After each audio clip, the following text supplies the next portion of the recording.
Hi friends ಇವತ್ತಿನ ಒಂದು ವೀಡಿಯೋದಲ್ಲಿ ವಾಟ್ಸಪ್ ಕಾಂಟ್ಯಾಕ್ಟ್ನ ಹೇಗೆ ಅರ್ಚೀವ್ ಮಾಡೋದು ಅಂತ ಈ ಒಂದು ವೀಡಿಯೋದಲ್ಲಿ ನಿಮಗೆ ತಿಳಿಸ್ಕೊಡ್ತೀನಿ ಫ್ರೆಂಡ್ಸ್.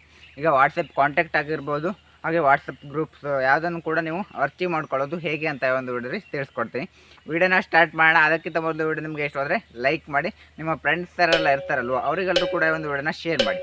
ಫಸ್ಟ್ ಟೈಮ್ ನಮ್ಮ ಯೂಟ್ಯೂಬ್ ಚಾನಲ್ ನೋಡ್ತಾ ಇದ್ದರೆ ಸಬ್ಸ್ಕ್ರೈಬ್ ಮಾಡ್ಕೊಂಡು ಪಕ್ಕದಲ್ಲಿರೋ ಬೆಲ್ ಬಟನ್ನ ಪ್ರೆಸ್ ಮಾಡಿ ಆಲನ್ನು ಸೆಲೆಕ್ಟ್ ಮಾಡ್ಕೊಳ್ಳಿ. ನೀವು ಆಲನ್ನು ಸೆಲೆಕ್ಟ್ ಮಾಡ್ಕೊಂಡ್ರೆ ನಾನು ಯಾವುದೇ ವೀಡಿಯೋಸನ್ನು ಅಪ್ಲೋಡ್ ಮಾಡಿದ ತಕ್ಷಣ ನಮಗೆ ನೋಟಿಫಿಕೇಶನ್ ಬರುತ್ತೆ ಫ್ರೆಂಡ್ಸ್. ಹಾಗೆ ಒಂದು ವೀಡಿಯೋದ ಕಡೆ ಡೌಟ್ ಇದ್ದರೆ ಕಾಮೆಂಟ್ ಮಾಡಿ, ಬೇರೆ ಯಾವ್ದಾದ್ರು ವೀಡಿಯೋಸ್ ಬೇಕು ಅಂತಂದರೂ ಕೂಡ ಕಾಮೆಂಟ್ ಮಾಡಿ ಫ್ರೆಂಡ್ಸ್. ನೀವು ಅರ್ಚೀವ್ ಮಾಡ್ಕೊಳ್ಳೋದ್ರಿಂದ ಏನು ಉಪಯೋಗ ಅಂತಂದರೆ, ನೀವು ಅರ್ಚೀವ್ ಮಾಡ್ಕೊಂಡ್ರೆ ನಿಮ್ಮ ಅರ್ಚೀವ್ ಮಾಡ್ಕೊಂಡಿರೋ ಕಾಂಟ್ಯಾಕ್ಟ್ ಪೇಜಲ್ಲಿ ಹೋಮ್ ಪೇಜಲ್ಲಿ ಕಾಣಿಸಲ್ಲ. ಹಾಗೆ ನೀವು ಗ್ರೂಪ್ಸ್ ಎಲ್ಲ ಇರ್ತಲ್ವ, ಗ್ರೂಪ್ಸಲ್ಲಿ ಯಾವಾಗಲೂ ಮೆಸೇಜ್ ಎಲ್ಲ ಕೂಡ ಬರ್ತಾ ಇರುತ್ತೆ. ಆ ಒಂದು ಮೆಸೇಜ್ ನಿಮಗೆ ಬರ್ತಾ ಇರಬಾರ್ದು ಅಂತಂದರೆ ಅರ್ಚೀವ್ ಮಾಡ್ಕೊಳ್ಬೇಕಾಗುತ್ತೆ. ಅರ್ಚೀವ್ ಮಾಡ್ಕೊಳ್ಳೋದ್ರಿಂದ ಮೆಸೇಜ್ ಬಂದರೂ ಕೂಡ ನಿಮಗೆ ಗೊತ್ತಾಗಲ್ಲ. ಅರ್ಚೀವ್ ಮಾಡ್ಕೊಂಡಿರೋದನ್ನು ಓಪನ್ ಮಾಡಿ ನೋಡಿದಾಗ ಮಾತ್ರ ಕಾಣಿಸುತ್ತೆ. ಗ್ರೂಪ್ಸಲ್ಲಿ ಮೆಸೇಜ್ ಎಲ್ಲ ಬರ್ತಾ ಇರ್ತಾವಲ್ವಾ, ಅದರಿಂದ ನಿಮಗೆ ಡಿಸ್ಟರ್ಬ್ ಆಗಲ್ಲ ಫ್ರೆಂಡ್ಸ್ ವಾಟ್ಸಪ್ಪನ್ನು ಓಪನ್ ಮಾಡ್ಕೊಂಡಾಗ. ಆದ್ದರಿಂದ ಅರ್ಚೀವ್ ಮಾಡ್ಕೊಳ್ಳೋದು, ವಾಟ್ಸಪ್ ಕಾಂಟ್ಯಾಕ್ಟ್ನ ಅರ್ಚೀವ್ ಮಾಡ್ಕೊಳ್ಳೋದು ಹೇಗೆ ಅಂತ ನೋಡೋಣ ಬನ್ನಿ ಫ್ರೆಂಡ್ಸ್. ಈಗ ವಾಟ್ಸಪ್ ಚಾಟನ್ನು ಹೇಗೆ ಅರ್ಚೀವ್ ಮಾಡೋದು ಅಂತ ನೋಡೋಣ. ಮೊದಲು ವಾಟ್ಸಪ್ಪನ್ನು ಓಪನ್ ಮಾಡ್ಕೊಳ್ಳಿ. ವಾಟ್ಸಪ್ಪನ್ನು ಓಪನ್ ಮಾಡಿದ ತಕ್ಷಣ ಈ ಥರ ಇಂಟರ್ಫೇಸ್ ಬರುತ್ತೆ ಫ್ರೆಂಡ್ಸ್. ಈಗ ನೀವು ಯಾವ ಕಾಂಟ್ಯಾಕ್ಟನ್ನು ಅರ್ಚೀವ್ ಮಾಡಬೇಕು ಅಂತ ಇದ್ದೀರಲ್ವಾ, ಆ ಒಂದು ಕಾಂಟ್ಯಾಕ್ಟನ್ನು ಸೆಲೆಕ್ಟ್ ಮಾಡ್ಕೊಳ್ಬೇಕಾಗತ್ತೆ.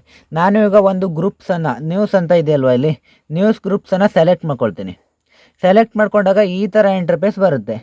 ಈಗ ನೀವು ನೋಡ್ತಾ ಇದ್ದೀರಲ್ವಾ ಫ್ರೆಂಡ್ಸ್, ಇಲ್ಲಿ ಒಂದು ಆರೋ ಮಾರ್ಕ್ ಕಾಣಿಸ್ತಿದೆ, ಕೆಳಗಡೆ ಇರುವಂಥದ್ದು, ಕೆಳಗಡೆ ಆರೋ ಮಾರ್ಕ್ ಕಾಣಿಸ್ತಾ ಇದೆಯಲ್ವಾ, ಈಗ ನೋಡ್ತಾ ಇದ್ದೀರಾ. ಈ ಫ್ರೆಂಡ್ಸ್, ಈ ಒಂದು ಆರೋ ಮಾರ್ಕ್ ಮೇಲ್ಗಡೆ ಟಚ್ ಮಾಡಿದಾಗ ನಿಮ್ಮ ಒಂದು ನ್ಯೂಸ್ ಗ್ರೂಪ್ ಏನಿದೆ ಅದು ಅರ್ಚೀವ್ ಆಗುತ್ತೆ ಫ್ರೆಂಡ್ಸ್. ಆದ್ದರಿಂದ ಈಗ ಆ ಒಂದು ಆರೋ ಮಾರ್ಕ್ ಮೇಲ್ಗಡೆ ಟಚ್ ಮಾಡ್ತೇನೆ ಫ್ರೆಂಡ್ಸ್. ಈಗ ಇಲ್ಲಿ ಒನ್ ಚಾಟ್ ಅರ್ಚೀವ್ಡ್ ಅಂತ ಬಂದಿದೆ ಅಲ್ವಾ, ನಾನು ಈಗ ಸೆಲೆಕ್ಟ್ ಮಾಡಿಕೊಂಡು ಆರೋ ಮಾರ್ಕ್ ಮೇಲ್ಗಡೆ ಟಚ್ ಮಾಡಿದ್ದೀನಿ. ಆದ್ದರಿಂದ ಆ ಒಂದು ನ್ಯೂಸ್ ಗ್ರೂಪ್ ಅರ್ಚೀವ್ ಆಗಿದೆ ಫ್ರೆಂಡ್ಸ್. ಈಗ ಕಾಂಟ್ಯಾಕ್ಟನ್ನು ಅರ್ಚೀವ್ ಮಾಡೋದು ಹೇಗೆ ಅಂತ ನೋಡೋಣ. ಈಗ ಈ ಒಂದು ಕಾಂಟ್ಯಾಕ್ಟನ್ನು ಸೆಲೆಕ್ಟ್ ಮಾಡ್ಕೊಡ್ತೀನಿ, ಪ್ರೆಸ್ ಮಾಡಿ ಹಿಡ್ಕೊಂಡು. ನಂತರ ಈಗ ಇಲ್ಲಿ ಮತ್ತೆ ಆರೋ ಮಾರ್ಕ್ ಬಂತಲ್ವ, ಆ ಒಂದು ಆರೋ ಮಾರ್ಕ್ ಮೇಲ್ಗಡೆ ಕ್ಲಿಕ್ ಮಾಡಬೇಕಾಗತ್ತೆ. ಈಗ ಕ್ಲಿಕ್ ಮಾಡ್ತೀನಿ. ಕ್ಲಿಕ್ ಮಾಡಿದ ತಕ್ಷಣ ಕೆಳಗಡೆ ಒನ್ ಚಾಟ್ ಅರ್ಚೀವ್ಡ್ ಅಂತ ಬರುತ್ತೆ ಫ್ರೆಂಡ್ಸ್.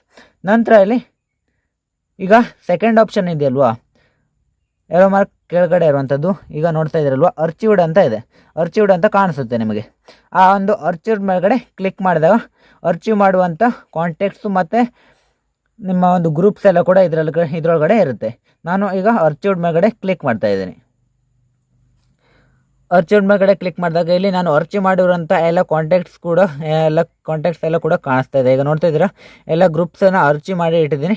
ಈಗ ನೋಡ್ತಾ ಇದ್ದೀರಲ್ವಾ, ಈಗ ಈ ಒಂದು ಅರ್ಚೀವ್ ಮಾಡಿರುವಂಥದ್ದನ್ನು ನೀವು ಬ್ಯಾಕ್ ತಗೊಳ್ಬೇಕು. ಅರ್ಚೀವ್ ನಿಮಗೆ ಬೇಡ, ಹೋಮ್ ಪೇಜಲ್ಲೇ ಈ ಒಂದು ಕಾಂಟ್ಯಾಕ್ಟ್ ಇರಬೇಕು ಅಂತಂದರೆ ಆ ಒಂದು ಕಾಂಟ್ಯಾಕ್ಟ್ ಮೇಲ್ಗಡೆ ಮತ್ತೆ ಕ್ಲಿಕ್ ಮಾಡಿ.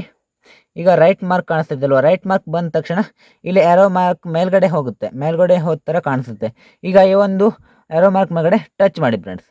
ಟಚ್ ಮಾಡಿದ ತಕ್ಷಣ ಚಾಟ್ ಅನ್ಅರ್ಚೀವ್ಡ್, ಒನ್ ಚಾಟ್ ಅನ್ಅರ್ಚೀವ್ಡ್ ಅಂತ ಬಂತಲ್ವ, ಈಗ ಅರ್ಚೀವ್ಡ್ ಕ್ಯಾನ್ಸಲ್ ಆಗುತ್ತೆ ಫ್ರೆಂಡ್ಸ್. ಈಗ ಅದು ಹೋಮ್ ಪೇಜಲ್ಲಿ ಹೋಗಿರುತ್ತೆ. ಈಗ ನೋಡ್ತಾ ಇದ್ದೀರಲ್ವಾ, ಈಗ ಮತ್ತೆ ಅದು ಹೋಮ್ ಪೇಜಲ್ಲಿ ಬಂದು ಕೂತ್ಕೊಂಡಿದೆ ಫ್ರೆಂಡ್ಸ್. ಈ ರೀತಿಯಾಗಿ ನೀವು ನಿಮ್ಮ ಒಂದು ಕಾಂಟ್ಯಾಕ್ಟ್ಸ್ ಆಗಿರ್ಬೋದು, ಗ್ರೂಪ್ಸ್ ಆಗಿರ್ಬೋದು, ಹಾಗೆ ನೀವು ಕ್ರಿಯೇಟ್ ಮಾಡಿರುವಂಥ ಯಾವುದೇ ಬ್ರಾಡ್ಕಾಸ್ಟ್ ಆಗಿರ್ಬೋದು ಎಲ್ಲ ಕೂಡ ಅರ್ಚೀವ್ಡನ್ನು ಮಾಡ್ಕೊಳ್ಬೋದಾಗಿದೆ. ಈಗ ಅರ್ಚೀವ್ಡ್ ಮಾಡೋದನ್ನು ತಿಳಿಸ್ಕೊಡ್ತೀನಿ. ಅದಿಷ್ಟು ಈ ಒಂದು ವಿಡಿಯೋ ಫ್ರೆಂಡ್ಸ್. ಇದಿಷ್ಟು ಇವತ್ತಿನ ಒಂದು ವಿಡಿಯೋ, ಇಲ್ಲಿಗೆ ಒಂದು ವಿಡಿಯೋನ ಮುಗಿಸ್ತಾ ಇದ್ದೀನಿ ಫ್ರೆಂಡ್ಸ್.